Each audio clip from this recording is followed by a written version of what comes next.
But without further ado, we're going to get into our program. We have two speakers today, Leon Gordon and Chase DeKenton, who are going to be talking about tools for housing-centered case management. I'm going to pass it over to Leon. After the presentations by these two amazing speakers, we're going to break up into two sides of the room, and they're going to facilitate some discussions because we also know there's a lot we can learn from each other. So take it away, Leon. All righty. Good afternoon, everyone. Grateful to be here. Hold on. I'll be working two clickers, so bear with me. So the title of this session is Building Trust with Clients in Crisis. I think some of the things I'm going to say has something to do with that, so we'll see how it works. I wanted to start by giving an overview of my session. I'll start with just going over my personal disposition, i.e. My disclaimer to the things I'm going to say, but my personal disposition as a presenter. Then I'll move into just give folks a brief overview of my history of service, things that my passion and personal philosophy in approaching this work. I think I might briefly touch on a theory that is dear to me from my studies. It's called cultural historical activity theory. Is a foundation for thinking about the work that we engage in. And then from there, I'll talk about 4 strategies for supporting client success and trust. And those elements are listed here: voluntary service model, building culture of trust and accountability, helping clients develop and own their own historical narrative, and then authenticity and tenacity in client engagement. So without further ado, I'll get started. So for a personal note, so preparing, when I was first asked to do this, I thought preparing for this seminar, it's giving me, well, hold on, Tatiana kind of flustered with my slides. So the goal of my engagement in this forum is to present myself as I am. Who am I? Now I guess I could say I'm a seasoned participant in the housing and emergency services profession. Preparing for this seminar has given me the opportunity to think critically on and extrapolate core principles that have anchored and propelled my approach to this work, as well as share the core of my passion for this work, in hopes that it may inspire those who might just be starting out and promote us all to reflect on our own practice and intentionality that we invoke through our respective roles. And so for this forum, I position myself not as the expert, but as a co-participant and learner that we all work together, in this community that we all work together to serve. And also, I have a note here for to tell you to feel free to interrupt me if you have questions.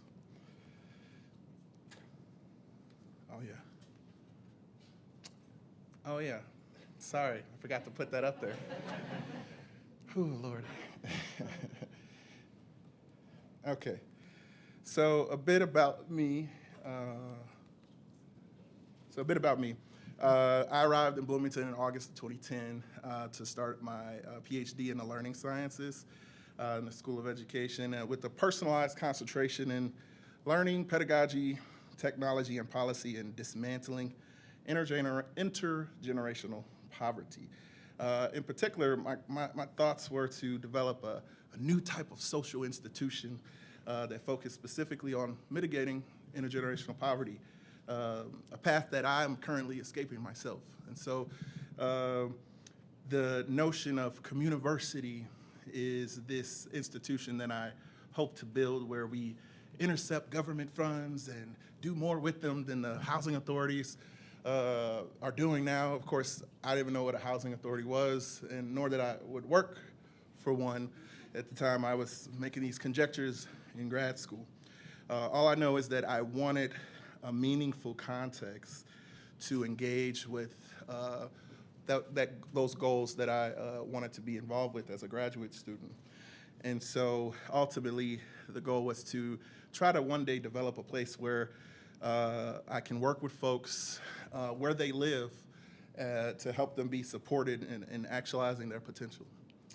And so that brought me to New Hope, where I spent the next 4 years. I started at New Hope as an overnight site supervisor, and before I talk about that, I wanted to bring up this email that I actually have taped to my desk as a reminder for myself of where I started and where I still hope to go. It says, I'm inquiring about the overnight site supervisor position. I'm a doctoral student in the learning sciences at IU. I'm very enthused about the prospect of having the privilege and invaluable experience of working with you and your staff. See my attached CV. My future ambitions lay in working with families in the underserved, primarily low-income populations to mitigate intergenerational poverty on a scale of considerable impact. I would be honored to serve in this capacity, sought for this position, and eager to take charge of and learn from this potential experience. And so with that, I became the overnight site supervisor and ultimately moved into daytime administrative support. I should probably start my timer. And eventually assistant director and director of shelter operations, working directly with families to help them get housed. Then from there, the opportunity arose for me to move into working with families outside of emergency shelter in a more stable situation at the Bloomington Housing Authority. And so actually it was really in sync, this move was really in sync with my goals of building on the work that I've done previously, because many of the families that I helped get into the Housing Authority were the ones that I was serving as resident services coordinator. And so I spent some time there focusing on developing programming and serving families in place. And ultimately, the opportunity arose for me to move into leadership as administrative director that I stand today.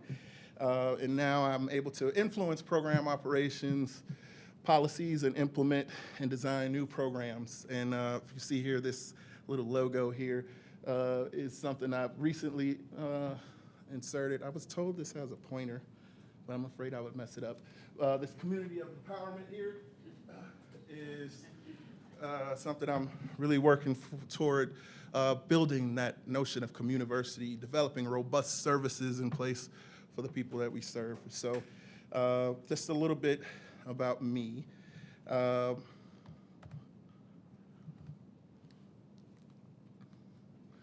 And lastly, I wanted to share just a tad bit about my own personal philosophy of service and this the notion that you should serve well where you are, because it prepares you for what's next.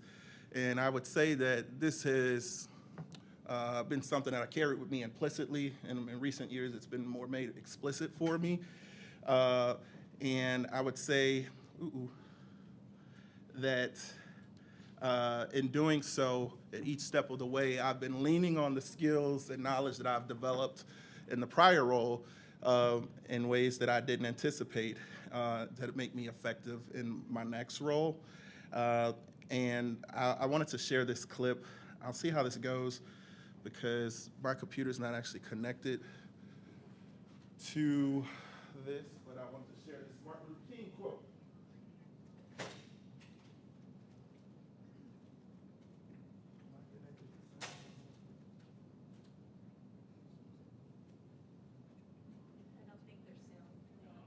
There is sound, but I might have a hack to that. If not, I have an excerpt.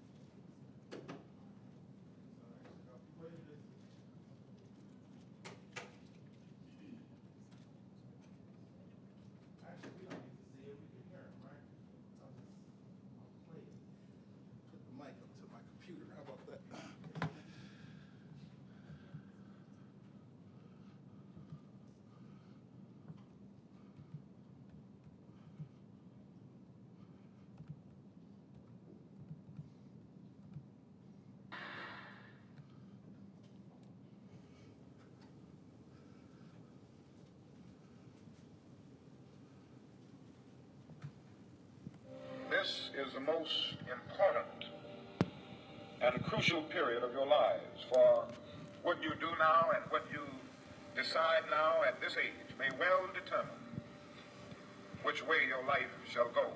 And the question is whether you have a proper, a solid, and a sound blueprint. And I want to suggest some of the things that should be in your life's blueprint. Number one, in your life's blueprint should be a deep belief in your own dignity, your own worth, and your own somebodyness. Don't allow anybody to make you feel that you are nobody. Always feel that you count. Always feel that you have worth. And always feel that your life has ultimate significance. Secondly, in your life's blueprint, you must have, as a basic principle, the determination to achieve excellence in your various fields of endeavor. You're going to be deciding as the days and the years unfold what you will do in life, what your life's work will be. Once you discover what it will be, set out to do it, and to do it well. Be a bush if you can't be a tree. If you can't be a highway, just be a trail. If you can't be the sun, be a star. For it isn't by signs that you win or you fail. Be the best of whatever you are.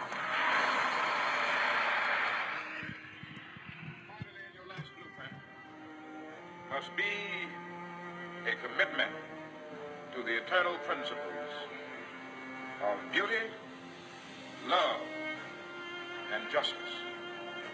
Well, life for none of us has been a crystal staff, but we must keep moving. We must keep going. If you can't fly, run. If you can't run, walk. If you can't walk, crawl, but by all means, keep moving. All right, well, I hope you were able to hear that. Let me return back my presenter mode here. Got a lot going on.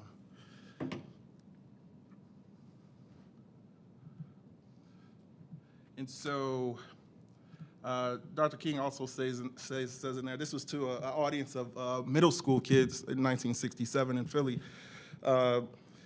He says, and when you discover what your life will be, set out to do it as if God Almighty called you at this particular moment in history to do it. Don't just set out to do a good job. Set out to do such a good job that the living, the dead, the unborn couldn't do it any better. And so I began and made myself humble enough to serve well where I was as site supervisor, cleaning toilets, cleaning floors, taking out trash, serving those families in the shelter, and modeling the care for the space that those families observe, which in turn they return in kind by being great stewards and participants at the shelter. And so I'll stop talking about me now and move into some of the things I hope to share. One last brief note, I won't spend that long on this, is this theory that is pretty near and dear to me that really just helps guide my perception in thinking about the complexities of the work that we deal with and just life in general. This theory is called cultural historical activity theory, and it looks at taking the individual as the subject, immersed in an environment where your cognition is guided by mediating artifacts of culture to obtain goals and goal-directed activity within a context where there is a community, Bloomington, divisions of labor, and rules that determine the outcomes therein. And so as we think about the systems that we try to help our clients navigate, it's important, I think, to think about who they are as participants. What rules are they familiar with? What communities do they belong to? How do the divisions of labor that exist inhibit or actually contribute to their to their ability to be fully able participants.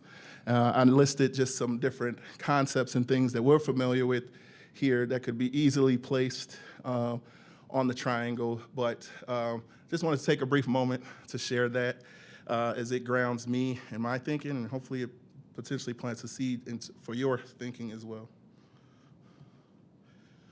Oh yeah. All right, so jumping into the pool here. I started out at New Hope, and one of the things that was first introduced to me, the core concepts were notions of housing first philosophy, this idea that folks need a place to live if they need to address the issues that are causing their housing instability.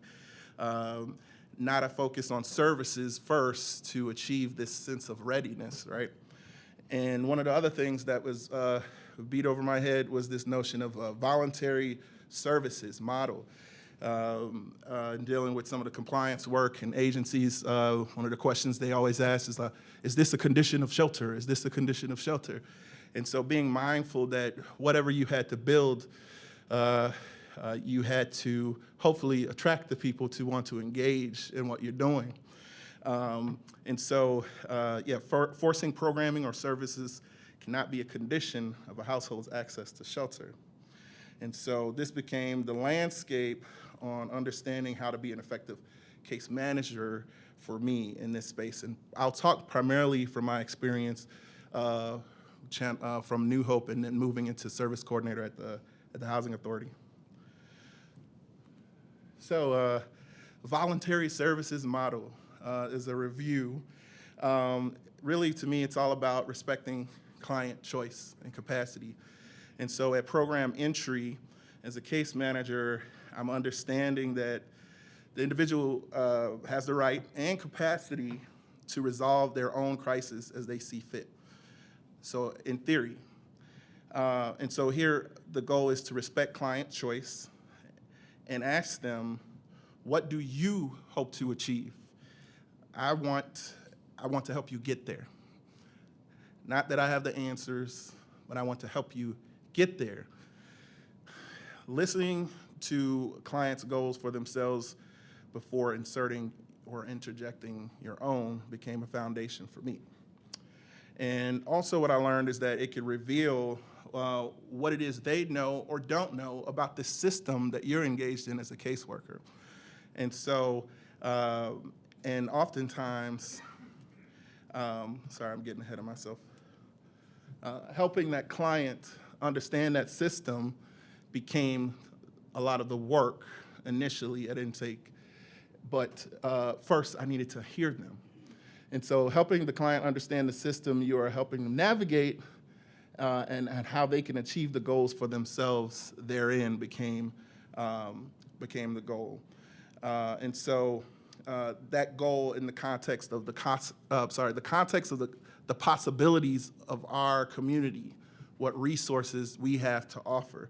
And so a client may have had this vision for a trailer from a family member that they thought was going to work out, and they needed X amount of dollars or time to make that happen. And so I listened to that, and that became the mission. And so following from that, I decided, well, what other things are there in play? What other things could we put in play?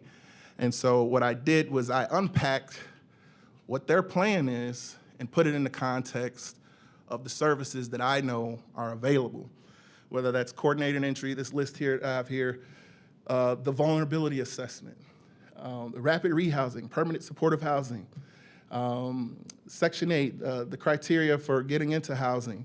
All of these things that are just words and concepts to us, I try to be as transparent with the clients about what they mean. What is this assessment for? Why should you tell me everything that is going on? Why should you trust me? And so to explain these concepts that we work with on a daily basis to the clients tries to put them on a level playing field to make the best decision for themselves, knowing the tools that are available. And so that became the basis then to repackage what they wanted to do into the plan. And so doing so, that often leads to understanding multiple options for that family and different opportunities that they may not have been considered, not me telling them, hey, I know you want to do that, but you should do this.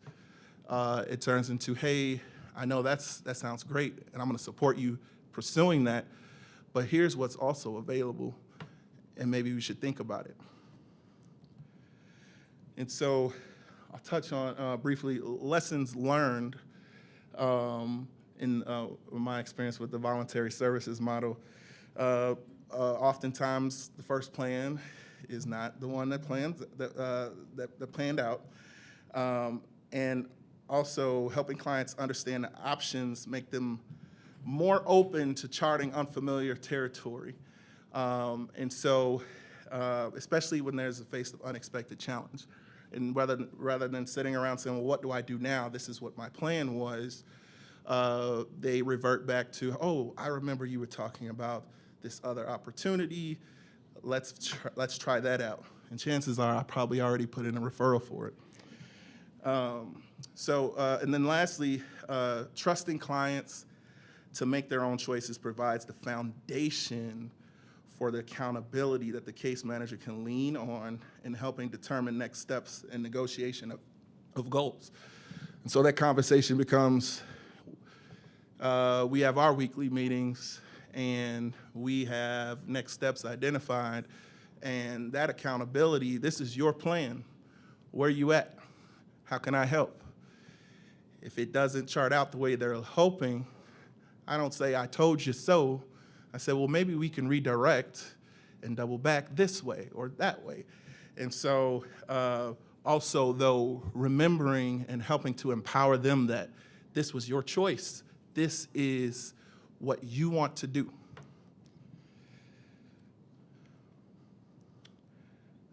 And I guess that's all I wanted to say about voluntary services. So I'll move to the next segment, which will be talking next about building strategies for culture of trust and accountability.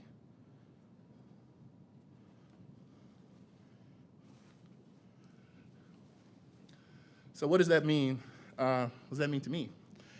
I'll start by reading this quote that I paraphrased, in a sense, an exchange I had with a client who actually passed away. But before passing away from natural causes, they did experience a period of stability, and they died in our home. He said, sorry, I'll have to call that person back. I want to thank you, Leon, for giving me a chance. When I had burnt bridges elsewhere and people stopped believing in me, you gave me your word that you would take my word, that you would give me a chance to prove my word still has value. You gave me another chance to prove to myself that I can get things right. And so the notion of building a culture of trust and accountability to me means extending the opportunity and expectation for trust at the door. A lot of clients in my experience have told me that they simply aren't used to that, or they're not used to being given a chance to have someone believe that they can do it. And those came out in conversations that I would have in weekly meetings, or in the face with challenges, or when we did do something, or a client did have a setback at the shelter.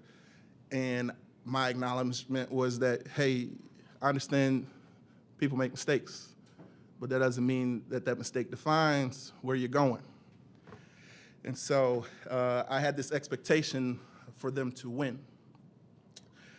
So yeah, giving trust up front, reinforcing with accountability. And so what does that look like?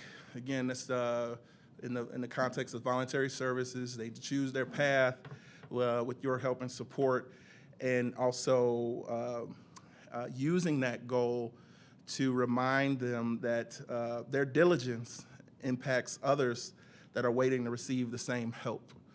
And so if things aren't going the way we hope for them to go, or maybe they need to, quite frankly, just pick up their slack, I hit them with that. I hit them with that. Your diligence impacts others. There's another family who's waiting. Are you making the most of this opportunity? And so alongside that, another bullet point I had here is reminding clients that you're with them, but they can only go so far as their effort that they commit to. I was going to do a slide on like this notion of learned helplessness, this concept that, people believe that, they're just no good at something, or they just, that defines them. And so helping clients kind of overcome that mindset by helping them place those shortfalls as temporary setbacks that just require further effort. And guess who's going to help them guide them. There's been countless, even in my work as service coordinator, where I'll meet with a single mom on a particular pathway for just enhancing a personal capacity. And I say, hey, there's this pathway. And if you did this, you'd be able to get access to this resource, which would then open up this door. Well, yeah, I don't want to do that. I want to do this now, and I want to achieve this now. I say, okay, I hear you. But I want you to remember that this exists. And so oftentimes, from working in a space where there's more time, this person lives not in a shelter, they're in a home, they had the opportunity to make that mistake. They had the opportunity, and I won't say I'm always, I don't want to make it seem like I'm saying I'm always right, because sometimes they figure it out and it worked out for them. But they are given that opportunity to fail or do have a setback, or to learn a better way to do it. And so I enjoy those moments. That's the tediousness of the work, and that's I guess the respect that you have to have for working with individuals in this field.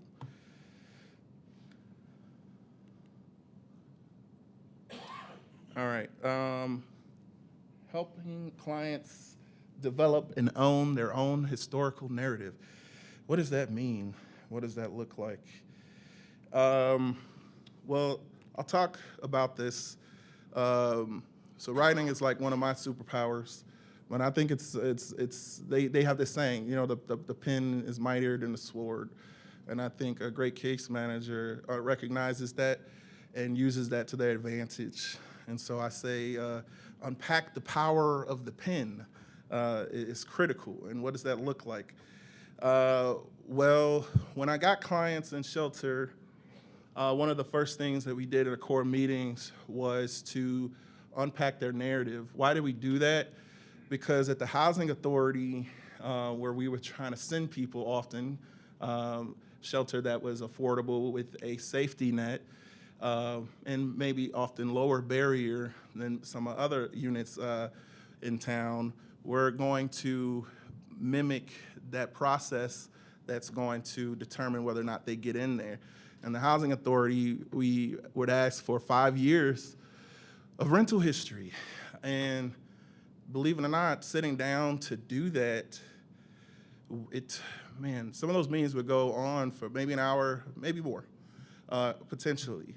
But at that meeting, I use that as an opportunity for them to have the opportunity to reflect on everything that they've been through during that period, without judgment. And I would premise it in saying that, hey, this is the goal, this is why we're doing this. And sometimes we had to take a break because they would get emotional, right?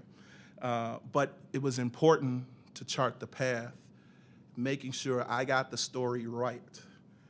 And so what I found, it was that oftentimes clients would fear that rejection. And I'm seeing it now even in the Landlord Risk Mitigation Fund program, which I'll talk briefly in a second about. And they also may find it difficult to convey that narrative in a way that projects the growth that will convince someone that they're ready for a housing opportunity. While we subscribe to housing first, the landlords don't, right? And so I developed this approach that has stuck with me. Anytime I'm advocating for a client, I'm not afraid to pick up my pen to do so. And so by doing that, I try to empower them to take that fear of failure head on by embracing the past, what do I say here, as a foundation for the growth that they're actively engaged in as part of their path forward. So I'm like, yeah, all this stuff happened to me, but guess what? I'm still standing, and I'm standing at a place that's better than I was yesterday. And if you give me the opportunity, I will continue to do that. And so it became my goal to help a client project their narrative of a pathway of change or self-improvement that they believe in, that they aspire to. And so I could remember meeting with clients and then taking the moment to put this together, oftentimes for rejections to the housing authority, engaging with appeals. And we would put this narrative together, and I'd bring them in and let them read it. I said, what do you think about this? And some folks would get teary-eyed. Some folks would say, I asked them, did I miss anything? And maybe they may add to it. And I said, do you feel this is real? Is this you? And so even if they didn't have the skill set to maybe articulate it in the way that I did, they grabbed on to that narrative, and it became part of their life world. That's how they're pursuing housing opportunities. That's how they're pursuing what's next for them. And so I'm grateful to do that because I know it's more than just that piece of paper. And so, yeah, really what that was about was unpacking the conditions that have, we center on the conditions that have prohibited them from obtaining the goals and outcomes, and primarily focused on housing. But if there were other relevant factors, we want the landlord to know. We want the landlord to know. And so, how am I doing on time, Mary? Like, I'm done? I need to be done? Okay, I got one more slide. I'll share you, I won't share the other, I was gonna read a whole letter, but I'll share with you a recent example of someone who came with the capacity to a degree. They were facing some pushback for getting into a housing program. They completed our risk mitigation fund program, they completed our seminar, and they're out there negotiating with landlords. And then I tell them, hey, you're having trouble, send me an email. Send me an email, I'll see what I can do, I'll help you troubleshoot. This person said this after being denied, after kind of being told that they were gonna get housing. She says, they said, when I had a voucher through Positive Link, I applied with them last year. I was told they would accept this voucher, and I had it when I had it. I got denied because my credit was 500 something. The property manager told me to reapply because I got my credit in good standing. I was only denied for credit, not for my felonies. Yes, I have pending cases. I am in an intense court program with Judge Dekoff and due to graduate in November, only if I can pay $8,000. But I am in compliance with everything on a monthly status. My significant other is on probation and has been in compliance for over a year with probation. We have both lived at Oxford House in Bloomington for a time.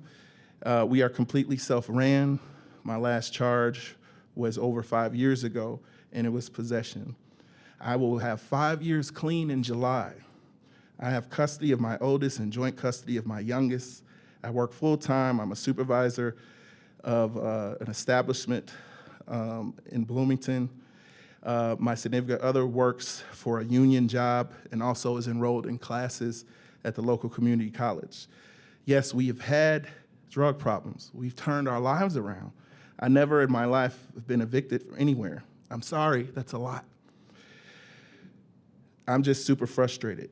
They were gonna accept me last year when I had this other voucher, and as long as I got my credit up, and it almost went up 200 points now, and they lead me to believe that we had the last place. even had got us a cosigner. So I know our backgrounds had already came back before they asked for the cosigner. Then we paid the money for, anyhow. I stopped there. I see this. I'm like, man, I want the landlord to see this. How can I frame this up? I'm gonna set the lob. And so I go back to the property manager. I says, I understand that you mentioned the factors for denying this household. I did want to speak one last breath of hope on this family. The whole mission behind our program is to try to incentivize landlords to give families like this a chance. Is there no room for reconsideration? As a reminder, our program features, I go into tenant education. I also talk about the tenancy liaison services that we're gonna offer while they're in housing. And then I said, please see forwarded narrative from this applicant. I'm hoping there's a possibility for them, but I understand you may have your orders from beyond your own convictions. And so they replied back and said, yes, I'll talk to the property manager, I'll show them this, and we'll work with them. And so that client in particular had the skill set to say what they were going through, to put it into writing, and then to project that to the folks that we're trying to work with, to build those relationships.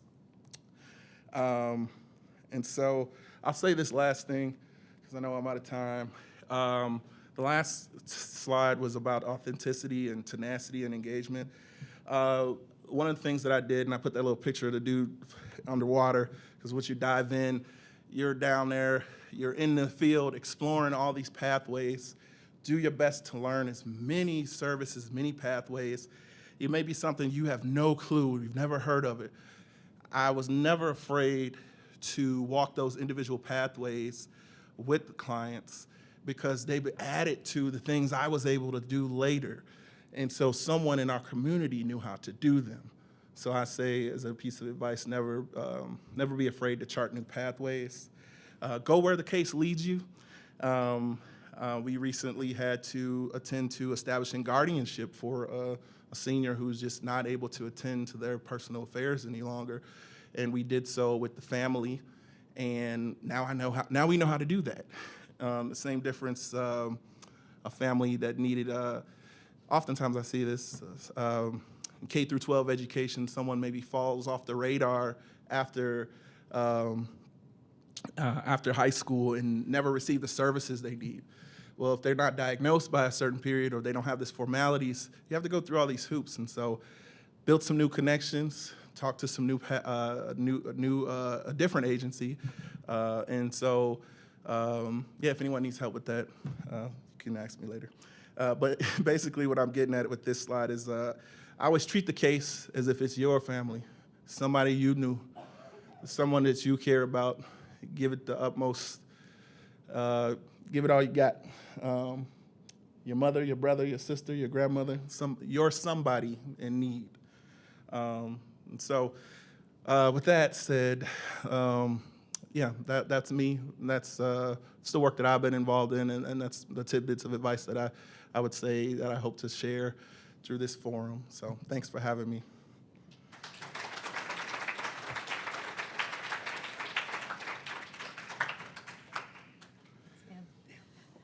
Thanks, Leon. That was great. And just a reminder, we will be sharing all the slides today after the session, so you'll have all this information in front of you. I would next like to introduce Chase Tekenton. He's with New Hope for Families, and he's also chair of the South Central Housing Network Advocacy Committee. Chase.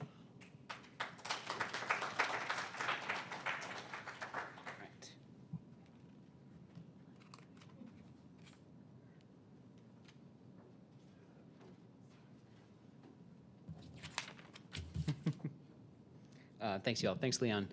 Thanks for sharing all that. I work at New Hope for Families now, and as a testament to Leon's commitment and willpower, I will forever be the new Leon. So thank you for that. Let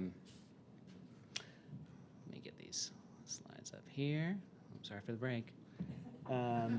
Just sit down and relax for 5 minutes.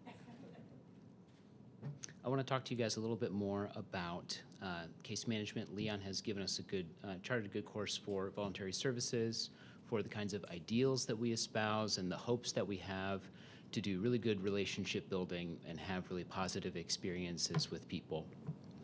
And then we all know that in our work, we are dealing with folks who are also in crisis. And that can get in the way of an ordinary flow of how we hope a really empowering voluntary services model case management meeting will go. So you can see here we've got a lot of ingredients and the flow of a good interaction that's ideal, where both the case manager and the client have a good knowledge of the goal. We know what we both want to do. Like if you order at a restaurant, you and the waiter both know you're looking at the same menu, you know what you want to pick, and you get it. It's easy. And so that can be really easy. Sometimes we're having a housing-focused conversation. If you work at a shelter, if you work at a place that provides housing or something like that, you both know that you're going to talk about where's this person going to live, how much is it going to cost, and that client can sometimes bring you a lot of information like, I have this much money, I have this really clear idea of where I'm going. And that's really awesome. That's the right fertile soil for us to have these really positive interactions. And so we can work together. Conversely, we see a lot of confusion in our work with people who are in a crisis. Sometimes we see that our first impression doesn't get off to the right start on one side or the other, both sides, and that we consistently see some derailing and disruptive behaviors in the midst of our sit down trying to get these complicated goals set out. So if you want to sit down with someone and make sure they brought their ID documents and their pay stubs and they're this and they're that, and then you're going to do an apartment application online with them. But then the case management meeting takes a whole turn because of something else. That can be frustrating. So those are the things I want to talk about a little bit, give us an overview for, and be the basis for our discussion time at the end. So we'll split the group because I know that many of you bring a lot of experience and expertise and training in this, so I want to be able to hear from each other on this. I know a lot of us are new to the work, and so I know there'll be a lot of questions as well that we want to workshop. So let's move through some of these topics, and then that'll prep us for some discussion. So I hope you're all through eating. Here's 3 big categories that I observe when we're doing housing-focused case management when people are in a housing crisis. That means they're already sleeping outside or in shelter. That means they know that there's an eviction pending. There's some other crisis in their life that's making it really difficult for them to move forward. That's why they're talking to me. I work at the shelter, right? They're calling me because they're having a non-ideal time in a crisis. Those 3 big categories are past trauma or traumatic events that are happening to the person right now, some kind of conflict or opposition to you or the agency, or if they're living in shelter, if they have neighbors, they're having some kind of conflict that you're responsible to help them resolve. And last, someone is intoxicated, and you are doing your best to have a low barrier, open conversation with whoever needs to come and talk to you, but there's something in the way that's making it hard for you to reach those goals that you guys share. So why are these happening so much, and what's going on? 1, trauma.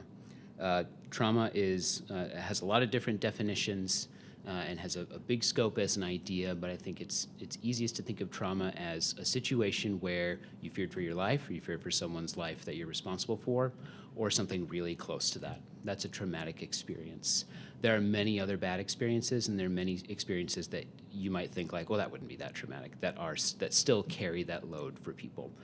So there's some examples up here, but that would be like you survive a natural disaster, you escape domestic violence, you get evicted, something happens to you when you're a child, your parents experience homelessness, and that disrupts your trust in your parents, which is a really crucial relationship. Those kinds of things are traumatic, and people carry those with them.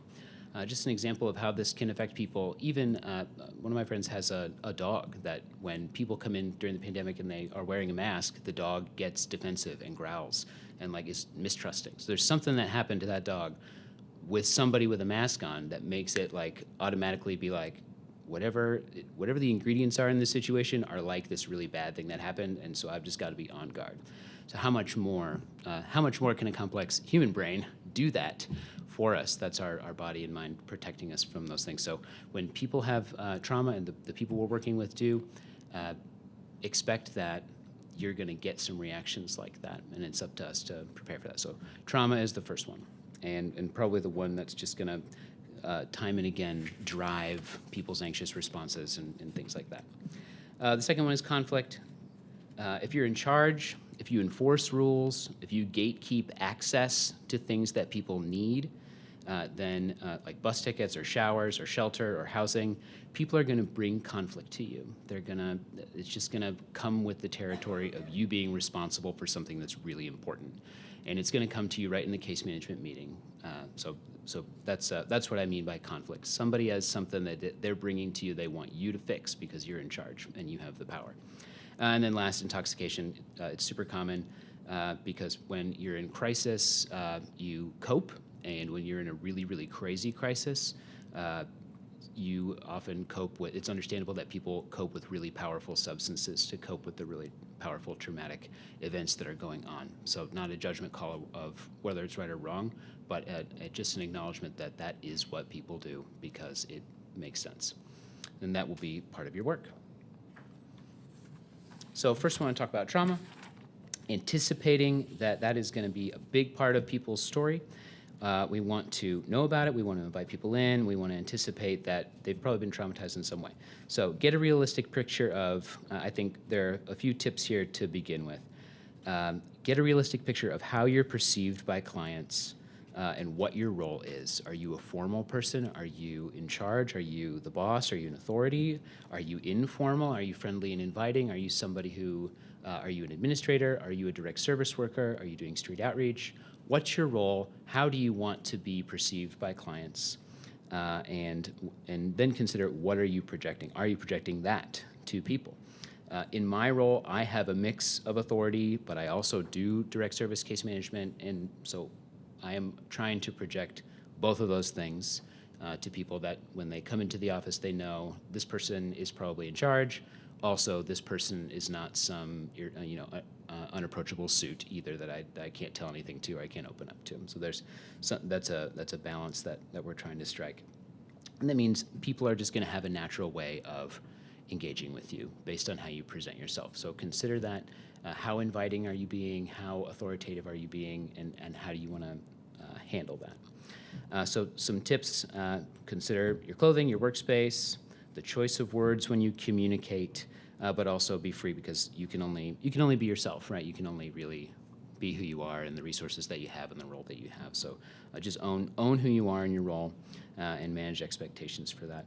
I would also recommend something that a comedian told me, which was when you get on stage, I'm not a comedian, but he said, when you get on stage and you're ready to perform and present to somebody, just be smiling. Just get on there and be ready, be smiling and be inviting, no matter who you are. I think that's good advice.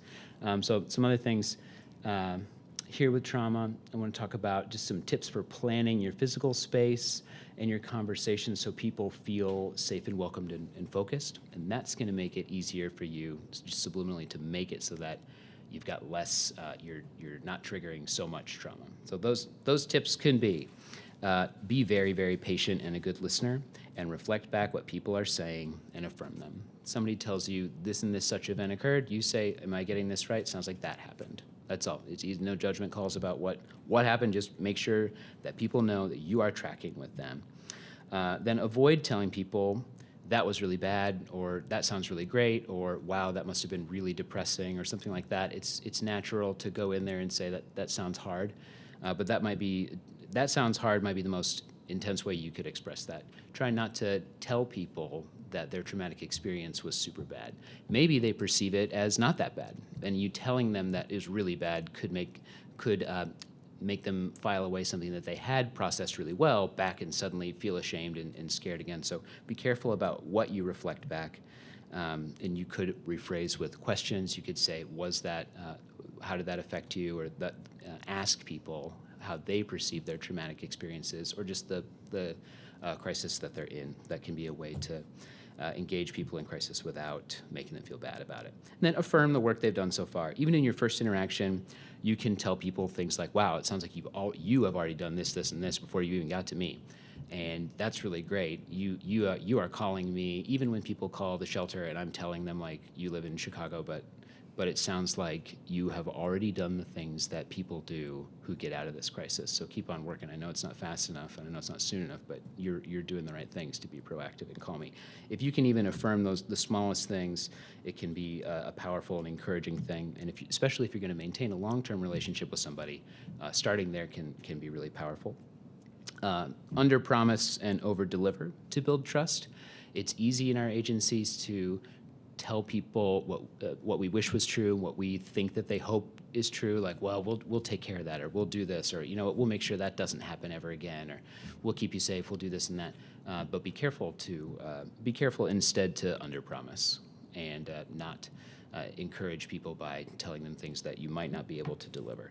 But if you over-deliver and you surprise people with how much you're able to deliver, it's going to build trust. And it's going to help, and trust is really important when people are recovering from traumatic events because people have broken their trust in the past. So you don't want to get categorized as the kind of person who lies or the kind of person who's done the traumatic events, because then you won't be able to do your case management stuff moving forward. Another one, don't break your own rules. People who are in crisis are swirling and need to grab onto something that is firm. And it is okay if the thing that is firm is also hard. It is okay that if you bump up against a wall, that the wall doesn't give. It's okay for people to know the definitions of the space that's around them, and your relationship to them does have definitions. So it's okay it's okay to have your boundaries and your rules and not break them, even if you're feeling really sympathetic towards somebody. So don't break your own rules. That will also help people trust and know what to expect. This leads to trauma is something that has happened to somebody, and then when you bring it up a lot, or you remind them of it, or we ask them about it over and over again, that can be something called re-traumatizing, which is well understood in the literature, and I know many of you have probably understood that. But basically, imagine right now your most embarrassing moment. You got up on stage and flopped, or you did this or that, or you said something crazy, you talked about somebody, but they were also in the room, and you're like, oh, embarrassing moments, right? That right now, you're probably feeling like a little bit, maybe you're a little tenser in your mind. Amplify that a lot, and that's what it's like when we re-traumatize somebody by asking them to relive something that was way out of their control and they feared for their life. So there's some ways to avoid re-traumatizing in our agencies. So some of us are direct service, some of us have an administrative role, so we'll each have a different way to contextualize this, but especially if you have power over the process, make sure that you're striving to make a way to get somebody's story. We do need to know what has happened, but to get it once and to document it for the team and to get it carefully so that all 5 people who work there don't have to ask them to relive the same thing. We've got a shared form that just tracks people who call us. We all have different case notes. We all have different times that our teams meet to discuss cases and share. So make sure that your process includes a way to capture something like a traumatic event, but not that every single person has to learn it from the person. If you don't have enough time to do that, make more meetings. If you don't have a document that everybody can access about the relevant clients, make sure there's a document that exists. So that will help avoid re-traumatizing. We also do a lot of assessments, the vulnerability index. If you're working in a shelter, you're using the HMIS system and asking people nosy questions all the time. Or if somebody enters my program, they've got to do the same nosy questions for like 6 other programs. So that can be re-traumatizing too. So we really want to, the one way you can do it, if you can't control the fact that they have to report it multiple times, you can control a quick preamble about why you're asking the questions.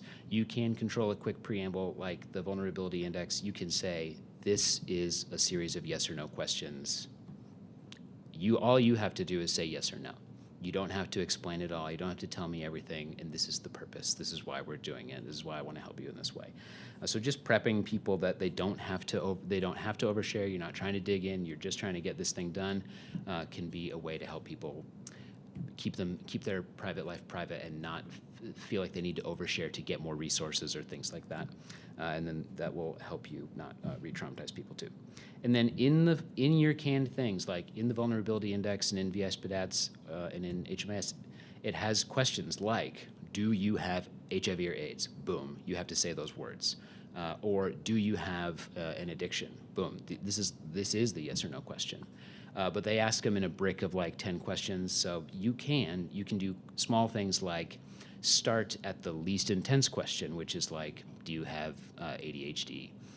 And then work your way up to the more intense, more personal questions, and just let it go a little bit slower than just boom, going in with the most difficult one first. You can do small things like that with your intake assessments to make sure that people are tracking with you and are still comfortable. And then last, be curious and believe people. So instead of digging in and like, well, why'd you do that? Or did you have a job? Or like, why are you asking me for this? Don't you have food stamps?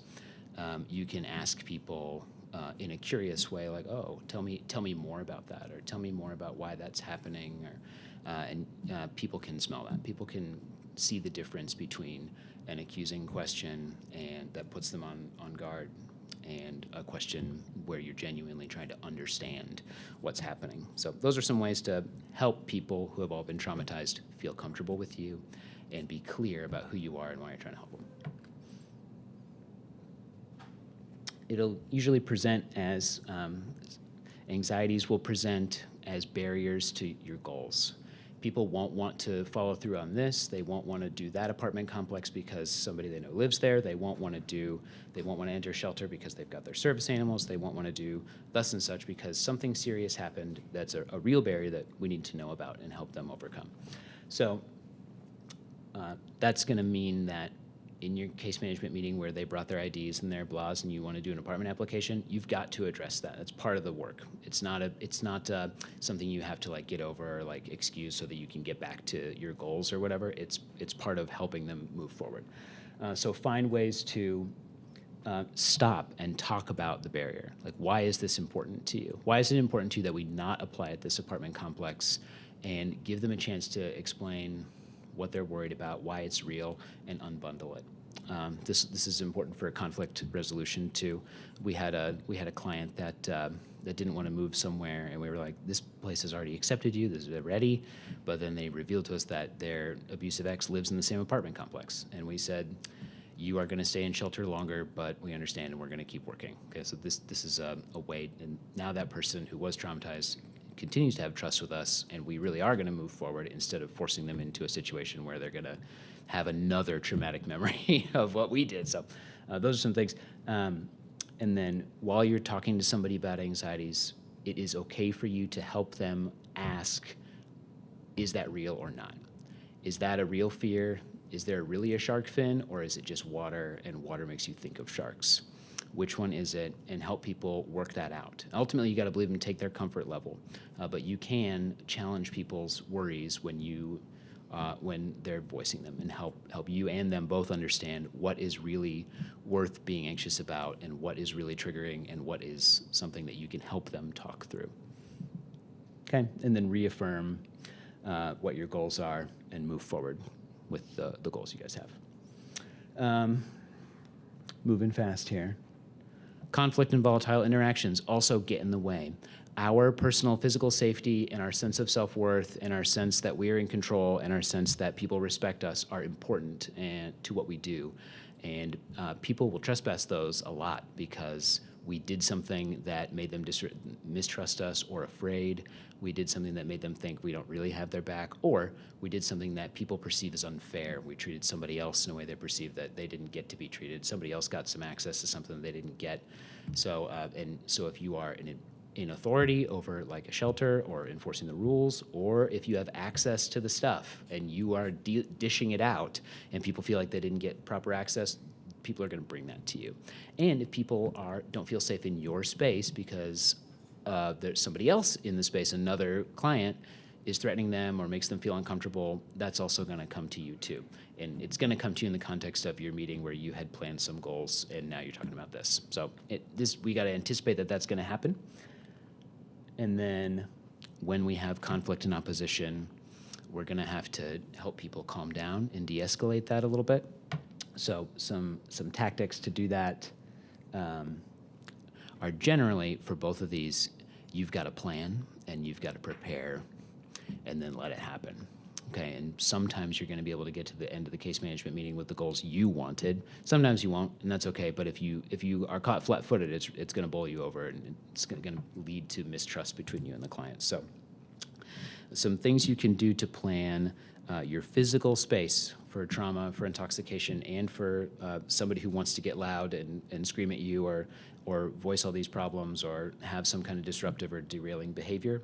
In your physical space, you can use your body language to help you de-escalate the situation. Body language is not like a magic power. It's not like a lie detector test or whatever. Body language is just like an intuitive way that we all use to interact with other people. And so it is powerful though. So if you can practice using your body language to keep open and neutral, an open and neutral attitude toward people, people will reflect that back. But if you use your body language in a different way to intensify things or to close yourself off, then people will mirror that too. So there's some simple things you can prepare and practice doing with just your body language. So an intense body language that would escalate a situation are squaring up shoulder to shoulder to somebody, entering their personal space and getting very close to them, using really intense eye contact, advancing fast on somebody. Those are all things people do to intensify something that's going on. That might be something that a client does to you or to another client to amp things up and to force the situation to resolve. But you can use two other ways, defensive or closed body language. This really just doesn't mean that somebody's mad at you or intense. This is really just they're disengaged and you haven't quite gotten their attention. Would be like folded arms and folded legs, covering their mouth and face, looking away, moving their shoulders away from you. These are things that we naturally do that just like they literally protect our body, right? It doesn't really mean that this person thinks you're gonna hit them, but if they're doing this, it just means I'm not super comfortable or I'm not necessarily comfortable.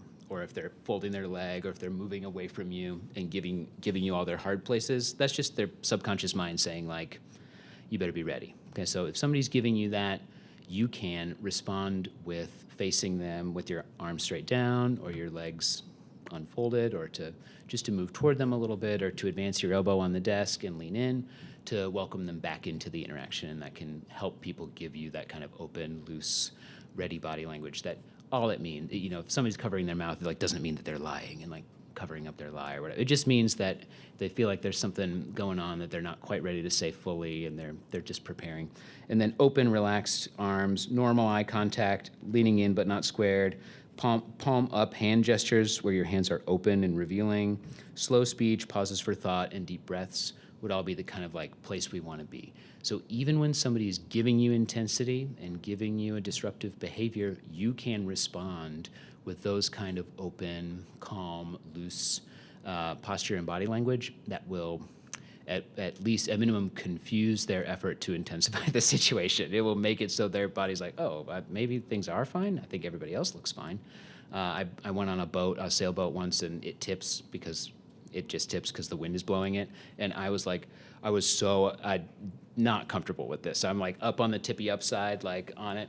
But then everybody else around me was just kind of like chilling and hanging out. And I was like, oh, okay, well, I guess we're fine. So you can help people in those ways with your body language. In your physical space, you can also arrange your desk and the chairs in a way that helps people not be intense. You can, instead of having a desk in between you and the person, you can have them pull up a chair next to you, so you're shoulder to shoulder looking at a problem or looking at an issue that you're both working on. Or you can have the chairs still be facing each other, but instead of the chair opposing right opposite you with the table in between, they can come on the short side of the table, so they can put their elbow on the table and still write and do things, but you're still looking at a problem that's between you. So even if it's difficult, even if it's a rules issue, or if it's something really positive, like you're showing them that they got accepted or whatever, then the problems and the issues that you guys are working on are not, it implies that the problem is not you. And the issue is not that we're talking to you about your thing. It helps tell the truth that like this thing we're working on together is on the table between us. And that also makes it so that you're not like aggressively stanced with somebody. You're just kind of like loosely next to them, which is buddy-buddy kind of stuff. That helps people naturally just kind of be more comfortable. Other important things about your physical space are that the person is not confined, that their back can be against a wall but not back to the door. So subconsciously they know kind of like who's coming and going and what to expect, and things don't sneak up and surprise them.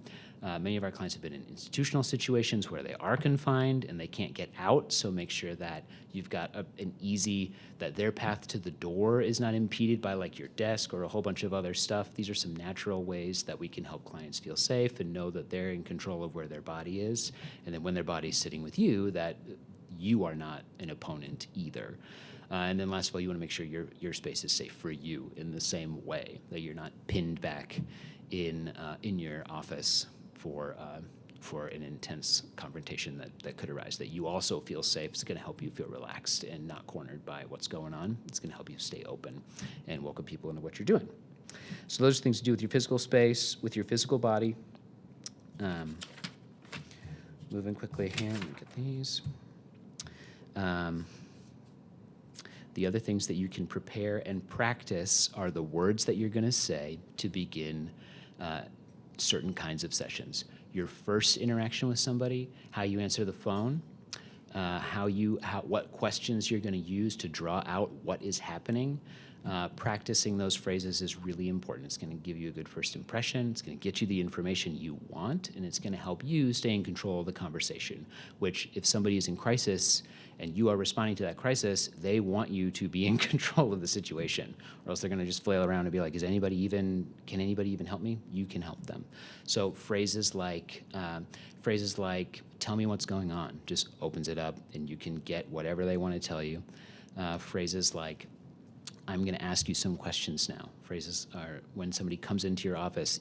Your nurses do this at the hospital really well. They just come in and they say, hello, this is my name. This is my role. I am going to get your blood pressure now. Now you know. So letting people know, hello, I'm Chase. I'm the shelter director. I'm going to help you sit right here until the casework staff is ready to see you. Do you want some water? Boom. People are like, oh, great, somebody's in control. That's really helpful. Okay, it's difficult to get done. It's difficult. You have to practice it. You have to plan it. You have to try it. You have to keep tweaking it. But your language can be really important for first impressions, and then your language for all your interactions at crucial times can help people not be re-traumatized. Can help de-escalate situations and overcome a lot of these barriers that we see. Okay, so kind of putting it all together here. Here's an ideal over on the right. You're framing the meeting. You're like, oh, today we're going to talk about getting your birth certificate. So I need to get this information from you and this information from you. And once we get that, then we'll apply for apartments with it. It'll be great. Or then it'll unlock this. That's why we're meeting. Great, you did it. Then the person says, somebody did this and then you gave them more bus tickets than me. Okay, now your meeting is about that. And that's okay. The barriers are the work. Okay, you need to work through that.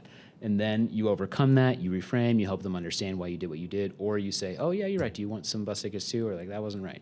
You obey your own rules and own it. And then you get back on track and you're like, anyway, about your birth certificate, let's go. And then it's great. So using these principles and using these ideas, you can get that win-win for you and the client, and it's really important.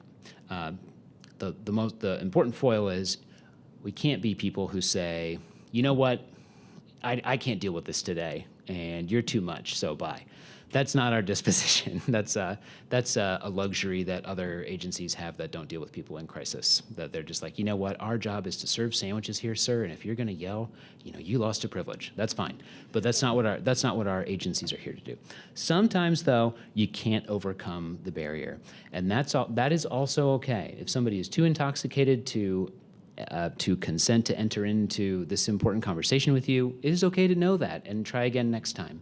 If the whole thing gets totally derailed by somebody who is super mad about a traumatic situation and you just coach them through that is okay too. So that's not a failure if you didn't get to housing or get to the solution that you wanted.